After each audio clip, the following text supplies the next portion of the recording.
찬송하겠습니다. 515장입니다.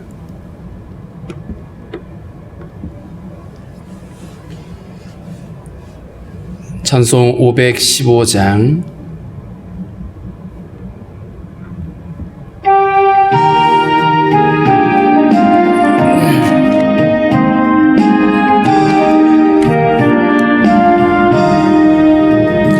눈을 들어 하늘 보라. 어지러운 세상 중에 곳곳마다 상한 영의 탄식 소리 들려온다. 빛을 잃은 많은 사람, 길을 잃고 당자처럼 기진하니 믿는 자여 어이할꼬. 눈을 들어 하늘 보라. 어두워진 세상 중에 외치는 자만 겁많은 생명수는 말라서라. 죄를 대속하신 주님, 선한 일꾼 찾으시나. 대답하리 어디 있나. 믿는 자여 어이할꼬. 눈을 들어 하늘 보라. 살아계신 주 하나님, 약한 자를 부르시어 하늘 뜻을 전하셨다. 생명수는 홀로 예수, 처음이요 나중이라. 주님 너를 부르신다. 믿는 자여 어이할꼬. 눈을 들어 하늘 보라. 다시 사신 그리스도, 만 백성을 사랑하사 오래 참고 기다리네. 인내하신 우리 구주, 의의 심판하시는 날 곧 가까이 임하는데 믿는 자여 어이할꼬. 기도하겠습니다. 살아계신 하나님 아버지, 감사합니다. 참으로 길이 미끄럽고 또 이 추운 날씨 가운데 오늘도 우리에게 하나님 앞에 나와 기도할 수 있는 은혜를 허락하신 하나님 감사합니다. 참으로 하나님 아버지, 전염병이 창궐하고 또 이렇게 추운 날씨 속에 성도들 가정마다 하나님의 은혜를 더하여 주시고 또 오시는 하나님의 손길과 붙드시는 하나님의 은혜가 임할 수 있도록 도와주시기를 원하고 기도합니다. 참으로 하나님 아버지, 절망 가운데 있는 온 지구촌과 이 나라 민족을 불쌍히 여겨주시고 주님의 긍휼을 베풀어 주시기를 원하고 기도합니다. 그리하여서 하나님 아버지, 속히 이 모든 어려운 상황에서 벗어날 수 있도록 주님의 은총을 허락하여 주옵소서. 성도들의 간구하는 바를 아시는 하나님, 주님께서 성도들의 연약함을 고쳐주시고 부족함을 채우시되 때를 따라 도우신 은혜로 함께하여 주옵소서. 간구하는 모든 기도들을 아시는 하나님, 주의 선하심으로 응답하여 주시고 연약한 육체들을 강건케 하시며 새 힘을 더하여 주옵소서. 그리하여 하나님, 날마다 함께 하시는 주님으로 말미암아 넉넉히 이길 수 있는 성도들 될 수 있도록 도와주시기를 원합니다. 환난날에 나를 부르라 하셨사오니 참으로 주님의 은혜를 구하며 주님 앞에 나아갈 때에 주님의 영광을 경험할 수 있도록 인도하여 주옵소서. 하나님을 알지 못한 채 살아가며 또 아버지 전염병 가운데 어려움을 겪고 있는 지구촌에 있는 많은 있는 사람들 하나님 저들을 불쌍히 여겨주시고 저들에게도 하나님 나라가 선포되어지며 주의 복음이 전해져서 저들도 함께 살아나는 역사들을 보게 하여 주옵소서. 오늘도 하나님 우리에게 주신 말씀들 잘 이해할 수 있도록 우리에게 깨닫는 마음들을 허락하여 주옵소서. 감사하며 예수님의 이름으로 기도하옵나이다. 아멘. 507장 찬양합니다. 507장.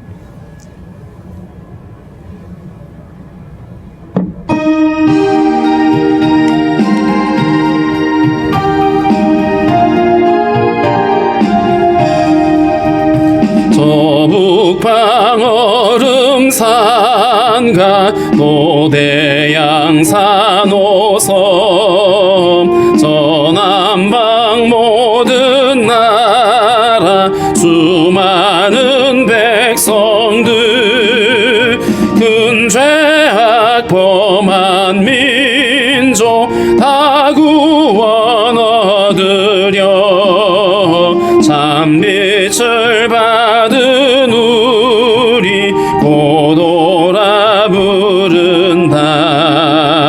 주내 받은 우리 큰 책임 믿고서 주 예수 참된 구원 전하지 않으랴.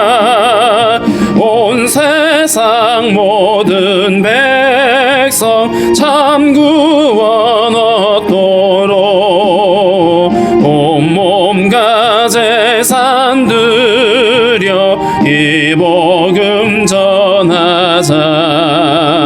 만왕의 왕된 예수 이 세상 오셔서 만백성 구속하니 참 구주시로다.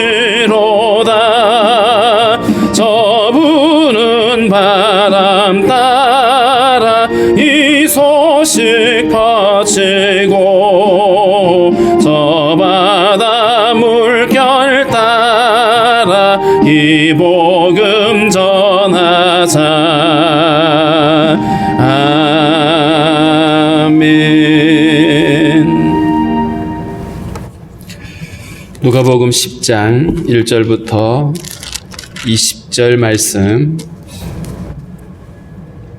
누가복음 10장 1절부터 20절 말씀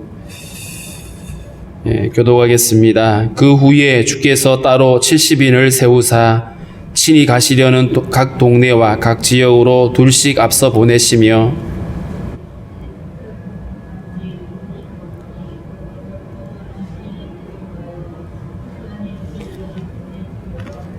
갈지어다 내가 너희를 보냄이 어린 양을 이리 가운데로 보냄과 같도다.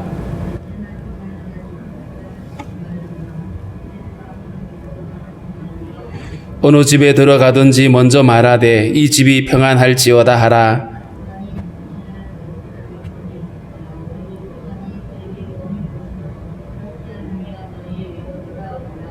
그 집에 유하며 주는 것을 먹고 마시라. 일꾼이 그 삭슬 받는 것이 마땅하니라. 이 집에서 저 집으로 옮기지 말라.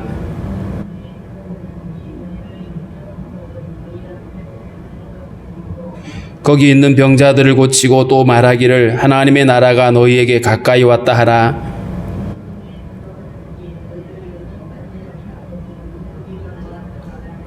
너희 동네에서 우리 발에 묻은 먼지도 너희에게 떨어버리노라. 그러나 하나님의 나라가 가까이 온 줄을 알라 하라.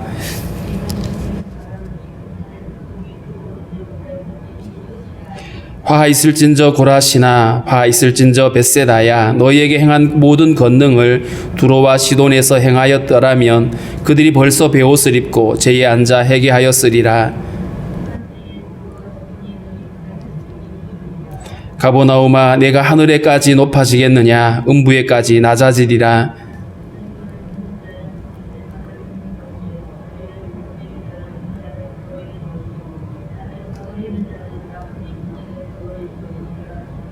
칠십인이 기뻐하며 돌아와 이르되 주여 주의 이름이면 귀신들도 우리에게 항복하더이다.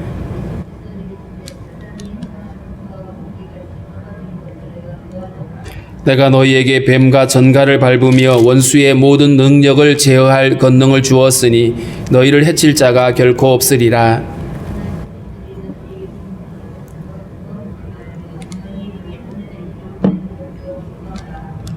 아멘, 아멘.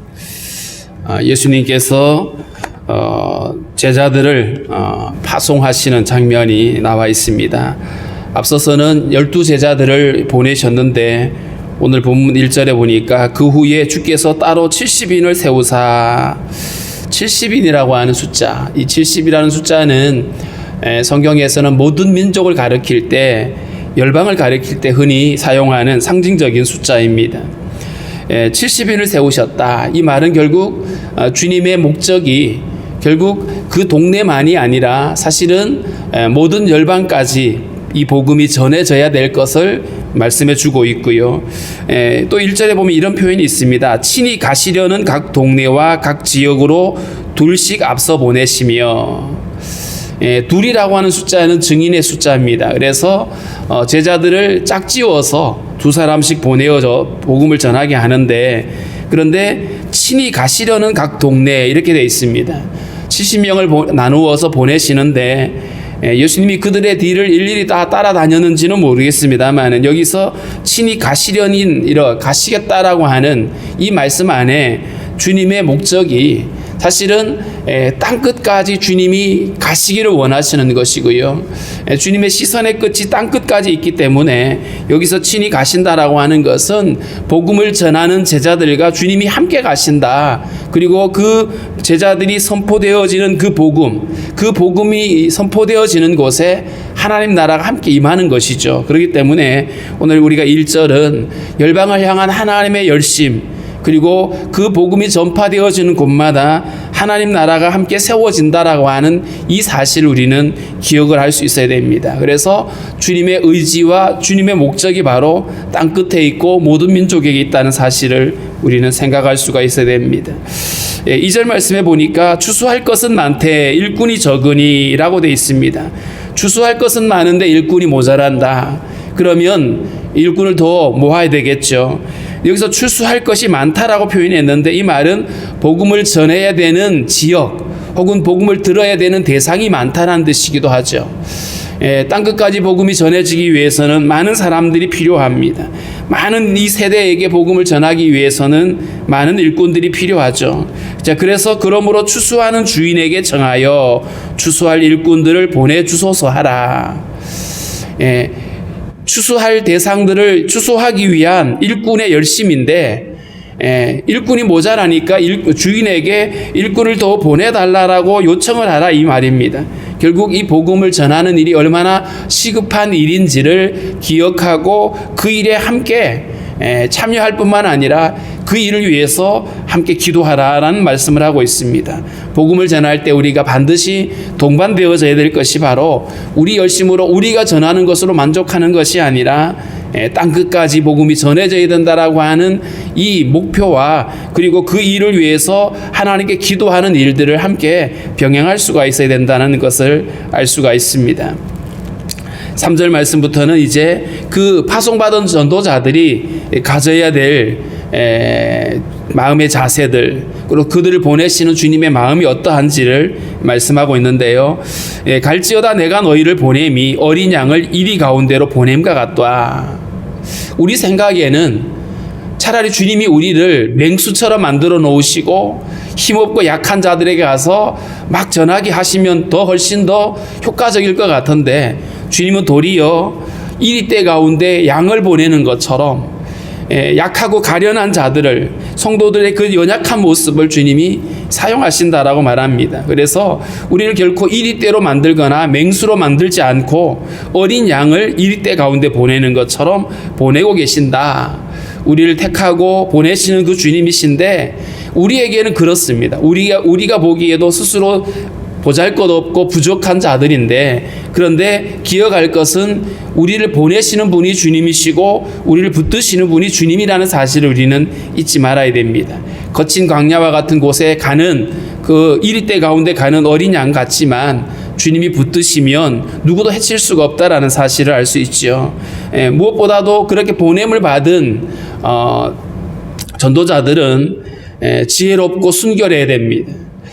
지혜롭다라고 하는 것, 인간적인 지혜가 아니라 주님의 지혜를 구하고 뿐만 아니라 비둘기같이 순결하는 말씀이 있죠. 순결하다고 하는 것은 결코 전도자들이 악한 길을 걷거나 거짓을 행하거나 그래서는 안 된다는 겁니다. 복음을 전할 때에도 정직하고 올바르게 복음을 전할 수 있어야 되고요. 4절부터 이어지는 말씀들 5절 보면 전대나 배낭이나 신발을 가지지 말며 길에서 아무에게나 문안하지 말며 어느 집에 들어가든지 먼저 말하되 이 집이 평안할지어다 하라. 전대나 배낭이나 신발을 가지지 말라고 하는 말씀은 9장에서 제자들을 보내실 때도 똑같이 말씀을 하셨어요. 자신의 안일함과 만족함을 추구하지 말고 오직 하나님을 신뢰하고 주님의 허락하심 앞에 감사하라고 말씀을 하고 있는 것이죠. 그리고 어느 집에 들어가든지 그 집의 평안을 빌라라고 말했는데 전도자의 목적은 뭐냐 하면 축복을 빌어주는 겁니다. 복을 빌어주는 건데 인간적인 생각과 판단으로 이 집은 안 될 것 같아, 저 사람은 구원 못 받을 것 같아 라고 스스로 자기 관점으로 판단하거나 재단하지 말고 누구에게나 축복을 하라는 것입니다. 사실은 우리가 전하는 그 복음이 사람들에게 복이 되는 복음이잖아요. 그렇기 때문에 전도자의 존재 목적은 복을 빌어주기 위함입니다. 축복하는 것이죠. 그래서 어디를 가든지 평안을 빌어주고 복을 빌어주라고 말씀하는데 6절에 보니까 만일 평안을 받을 사람이 거기 있으면 너희의 평안이 그에게 머물 것이고 그렇지 않으면 너희에게 돌아올 것이다. 그러니까 인간적인 생각에 저 사람은 평안을 빌 게 아니라 저주를 해야 된다 이렇게 생각할 수 있겠죠. 그런데 평안을 빌어주랍니다. 왜냐하면 그 평안을 받고 안 받고는 그 사람의 문제지 평안을 빌어야 될 우리의 문제가 아니다. 혹시라도 평안이 합당하면 평안이 그들에게 임할 것이고 그렇지 않으면 너희가 빌어주었던 축복이 너희에게 돌아올 것이다 라고 말씀을 합니다. 거꾸로 말하면 저주하게 되면 저주받을 일이 없는 사람에게 그 저주를 했다면 그 저주는 자기에게 돌아올 것이다. 그러므로 언제나 우리는 복을 빌어주고 평안을 빌어줄 수가 있어야 될 것입니다. 7절 말씀에 그 집에 유하며 주는 것을 먹고 마시라. 일꾼이 그 삭슬을 받는 것이 마땅하니라. 이 집에서 저 집으로 옮기지 말아라. 여기서 전도자는 허락되어진 그 환경 속에 그 집에 유하며 어느 집에 들어가든지 그 사람들이 영접해 주면 거기서 함께 거주하고 머물고 있으면서 거기서 주는 것을 먹고 마시라는 겁니다. 더 안락하고 더 좋은 것을 찾아다니지 말라라고 말씀을 하고 있는 것이죠. 그리고 일꾼이 삭슬 받는 것이 마땅하다. 전도자가 누구 집에 가서 영접받는 것이 죄스러울 수도 있죠. 그러나 하나님 나라의 일꾼들을 주님이 먹이신다라고 말씀을 하고 있고요. 그 다음에 8절에 어느 동네에 들어가든지 너희를 영접하거든 너희 앞에 차려놓은 것을 먹고 너희를 영접하는 사람들, 그 사람들이 대접하는 것에 대해서 감사하고 그 허락하심 앞에 하나님 앞에 감사하라고 얘기를 하고 있는 것입니다. 그리고 거기 있는 병자들을 고치고 또 말하기를 하나님의 나라가 너희에게 가까이 왔다 하라.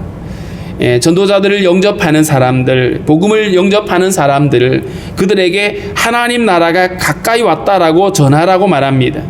임박한 하나님 나라가 곧 임재하신다라고 하는 이것이죠. 복음이 전파되어지고 그 복음을 영접하는 사람들, 거기에 하나님 나라가 함께 임하는 것이죠. 그리고 10절에 보니까 어느 동네에 들어가든지 너희를 영접하지 아니하거든. 복음을 전했는데 분명히 생명의 복음인데 기쁨의 소식인데 사람들의 반응은 달라질 수 있다는 겁니다. 어떤 이들은 영접합니다. 근데 어떤 이들은 영접하지 않습니다.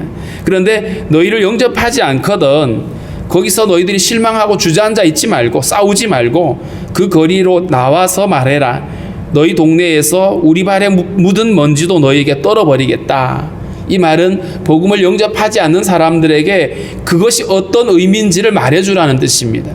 복음을 영접하지 않는다는 것이 어떤 의미인지, 이 유대인들은 이방 지역을 다녀오면서 이 자기들 나라로 들어가면 그 지역으로 들어갈 때에 이방인 지역에 다녔던 그 먼지를 떨어버리는 그런 관습이 있습니다. 그래서 먼지를 털어버리라는 말은 이들은 결국 복음을 영접하지 않는 것이 이방인과 같은 행동이라는 사실을 깨닫게 해주라는 겁니다. 자, 그러면서 덧붙이는 말이 뭐냐 하면, 그러나 하나님 나라가 가까이 온 줄을 알라. 그들이 어떻게 반응하든 상관없이 하나님 나라는 임한다는 얘기죠. 내가 예수를 믿어주면 그래서 주님의 나라가 임하는 게 아니고, 우리의 반응에 상관없이 주님의 나라가 반드시 임하게 되는데, 두 가지로 나뉘어지겠죠. 예수를 영접한 사람들에게는 그 주님의 나라는 복이 될 것입니다. 그러나 영접하지 않고 거절하는 사람들에게 하나님 나라는 심판이 되는 것입니다. 그래서 사람들이 반응이 그러하더라도, 그러나 너희들 하나님 나라가 가까이 온 줄을 기억해야 된다, 이렇게 말하고 있는 것은 결국 복음을 받아들이지 않는 일이 얼마나 어리석은 일이고 무서운 일인지를 깨우쳐 주라는 그런 말씀입니다. 그리고 12절에 이렇게 말씀하죠. 내가 너희에게 말하노니 그날에 소돔이 그 동네보다 견디기 쉬우리라. 소돔은 우리가 아는 것처럼 그들의 죄악이 관영해서 결국 하나님의 심판을 받게 되죠. 불로 심판을 받았던 곳입니다. 그 소돔과 고모라. 그런데 그날이 되어지면, 심판의 주님이 오시게 되는 그날이 되어지면 소돔과 고모라보다도 그 동네가 견디기 어려울 것이다. 이 말은 복음을 받아들이지 않는 그 죄가 얼마나 무서운 죄인지를 거듭 이야기를 하고 있는 것입니다. 모든 인간은 죄로 인하여 멸망당할 존재들입니다. 그런데 똑같이 멸망당할 존재들인데 그들을 구원하시려는 하나님의 자비가 주어졌고 하나님의 은혜가 주어졌는데 그 은혜를 저버리는 것이 악한 일인 겁니다. 그래서 세상에서 가장 무서운 죄는 예수 안 믿는 죄다. 예수를 거절하고 복음을 거절한 죄가 가장 무서운 죄라는 사실을 말씀하고 있는 것입니다. 13절에 화 있을진저 고라시나 화 있을진저 벳세다야. 여기서 말하는 고라신과 벳세다는 갈릴리 바다를 이렇게 기슭에 있는 마을들이죠. 예수님은 자주 이곳에 가셔서 기적을 베풀고 하나님 나라를 전파했습니다. 그런데 그렇게 주님이 가서 말씀을 가르치고 많은 기적들을 행했는데 사람들이 회개하지 않아요. 그래서 하시는 말씀이 너희에게 행한 모든 권능을 두로와 시돈에 행하였더라면 그들이 벌써 베옷을 입고 제에 앉아 회개하였으리라. 여기서 말씀하고 있는 두로와 시돈은 이방인이죠. 이방 지역에 내가 이렇게 말씀을 전하고 이렇게 하나님의 그 기적을 행하였다라면 사람들이 회개하고 돌이켰을 거다. 그런데 너희는 돌이키지 않고 회개하지 않는다라고 책망하시면서 심판 때에 두로와 시돈이 너희보다 견디기 쉬울 거다. 이 유대인들에게 이방인들보다 못한 인간들 이렇게 말하면 굉장히 모욕적이죠. 얼마나 자기들은 택한 선민이라고 자부하고 있는데 이방인들보다 못한 자들이라고, 그날이 되면 그들보다 너희들이 먼저 심판받을 거라고 하는 이 얘기는 사실은 충격적인 이야기입니다. 그런데 복음을 받아들이지 않는 이것이 얼마나 악한 일인지를 거듭 말씀하고 있고요. 15절도 마찬가지입니다. 가버나움아 내가 하늘에까지 높아지겠느냐, 음부에까지 낮아질 것이다. 가버나움은 예수님의 제2의 고향이라고 말할 수 있습니다. 예수님의 사역의 상당수가 거기에서 진행이 되어졌습니다. 그런데도 그 가버나움은 도리어 교만했다. 왜 교만했을까요? 예수님이 우리 사람이라고? 아무튼 이들은 복음을 받아들이지 않고 낮아지지 못했습니다. 결국 교만해지는 그들에게 주님은 낮아질 것이다. 음부에까지 낮아질 거다. 복음을 거절하고 예수를 영접하지 않는 그들의 죄악이 결국 저 지옥불에 떨어질 수밖에 없는 교만이라는 사실을 거듭 이야기를 하고 있습니다. 사람이 자기가 이 복음이 아니면, 이 은혜가 아니면 살 수 없다라는 것을 알게 되면 복음을 거절할 수가 없죠. 그래서 정말 겸손한 자들은 그 복음을 받아들이고 정말 그 복음을 영접하고 주님 앞에 무릎을 꿇을 수가 있을 것입니다. 16절의 말씀에 너희 말을 듣는 자는 곧 내 말을 듣는 것이다. 지금 70명의 전도자들에게 하시는 말씀이 내가 너희를 택하였고 내가 너희를 보내는 거다. 그러므로 너희 말을 듣는 것이 곧 내 말을 듣는 것이고 너희를 저버리는 자는 곧 나를 저버리는 거다. 복음을 거절하는 것은 곧 나를 저버리는 것이고 뿐만 아니라 나를 저버리는 것은 나 보내신 하나님을 저버리는 것이다 라고 말씀합니다. 왜 복음을 받아들여야 되는지, 왜 복음을 거절하는 것이 저주가 되는지를 거듭 이야기를 하시는 겁니다. 전도자들을 보내시는 이가 주님이시고 주님을 보내시는 이가 하나님이십니다. 우리를 죄에서 구원하기 위해서 하나님이 아들을 내어주셨고 그 아들이신 예수께서 전도자들을 택하고 보내시는 이 이야기, 이것은 오늘날에도 마찬가지입니다. 복음을 전하는 자들이 때로는 연약할 수도 있고 부족한 자들일 수 있습니다. 그러나 그들을 보내신 이가 하나님이시기 때문에 복음을 듣는 자들은 그 복음을 말하고 있는 그 통로가 아니라 그 복음을 우리에게 허락하신 하나님을 주목할 수가 있어야 될 것입니다. 17절에 70인이 기뻐하며 돌아왔다. 보낸 이들을 하나님께서 파송을 했는데 이들이 기한이 되어서 정말 기쁨으로 돌아왔습니다. 사역을 성공적으로 마치고 돌아왔죠. 돌아와서 이들이 보고하기를 뭐라고 보고하냐 하면 주여 주의 이름이면 귀신들도 우리에게 항복하더이다. 이들은 자기들의 업적을 자랑하지 않았습니다. 자기들의 업적이 아니라 주님이 하신 일을 전하고 있는 거예요. 주의 이름이면 귀신도 항복했습니다. 이게 얼마나 귀한 일인지. 사람이 우리가 고생한 얘기, 내가 얼마나 이렇게 애쓴 이야기, 이게 아니고 보냄을 받은 그들이 정말 주님의 이름을 선포했더니 귀신들이 쫓겨나갔습니다. 그러니까 주님이 하신 일을 얘기했죠. 그랬더니 예수님이 하신 말씀이 사단이 하늘로부터 번개같이 떨어지는 걸 내가 봤다. 하나님 나라가 선포되어지는 그곳에 사단의 권세가 꺾인다라고 하시는 말씀을 알 수 있습니다. 우리는 세상을 두려워하는데 그러나 복음을 전할 때에 거기에 능력이 나타난다는 것이죠. 19절에 이렇게 말씀합니다. 내가 너희에게 뱀과 전갈을 밟으며 원수의 모든 능력을 제어할 권능을 주었다. 주님이 함께 하시기 때문에 그래서 모든 병자들을 고치고 귀신을 쫓아내고 그리고 원수들의 모든 능력을 제어할 권능을 주었다. 이게 복음의 능력입니다.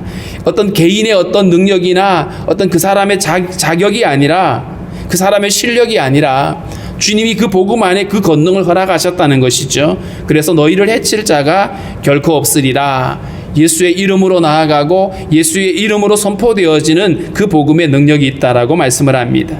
자, 그러면서 주님이 덧붙이신 말씀이 20절이죠. 자, 그러나 귀신들이 너희에게 항복하는 것으로 기뻐하지 말아라. 정말 기뻐해야 될 것은 너희 이름이 하늘에 기록된 것으로 기뻐해라. 복음을 전하는 목적이 여기에 있죠. 복음을 영접한 자들이 하늘의 이름이 기록되어지는 그것, 영혼 구원받는 것이 세상에서 가장 기뻐할 일들이다. 우리가 무엇으로 기뻐할 거냐? 사역에 막 힘이 생기고 귀신이 쫓겨나가고 그 재미가 아니라 영혼이 구원받는 그 일, 너희 이름이 하늘에 기록되어진 그것으로 인하여 기뻐하라고 거듭 말씀을 하시는데요. 오늘 70명의 전도자를 보내시는 주님의 그 목적이 여기에 있습니다. 죽어간 영혼들이, 죄로 인하여 사망 권세에 매여 있는 영혼들이 복음을 듣고 살아나는 것이고 그들의 이름이 땅에 기록되는 것이 아니라 하늘에 기록되어지는 것이라고 거듭 말씀을 하고 있습니다. 70명을 보내시면서 친히 가시려는 각 동네와 각 지역으로 보내셨던 주님은 지금도 각 교회와 선교사들을 통해서 각 지역으로, 각 나라로, 각 민족으로 선교사들을 파송하고 있죠. 이 일은 이때의 교회들이 해야 될 역할입니다. 왜냐하면 이게 주님의 마음이거든요. 그래서 오늘 이 본문을 통해서 하나님의 시선의 끝이 어디에 있는지, 복음을 우리에게 허락하신 주님의 마음이 어디에 있는지를 다시 한번 생각하며 사실은 우리가 이 복음으로 인해서 우리가 살았고 우리에게 소망이 있는 것입니다. 하늘의 이름이 기록된 것으로 기뻐하라고 하신 그 주님이 그 기쁨이 우리에게만 멈춰 있는 것이 아니라 아직도 복음 듣지 못한 사람들에게, 복음을 듣지 못한 민족들에게 함께 전해져서 그들에게도 기쁨이 되기를 원하시는 하나님 마음을 우리가 기억하면서 이때에 교회가 사명을 감당할 수 있도록 특별히 복음을 전하는 선교사님들, 또 우리가 이 선교적 삶을 사는 일에 우리가 온전히 쓰임 받을 수 있도록 우리 함께 기도하겠습니다.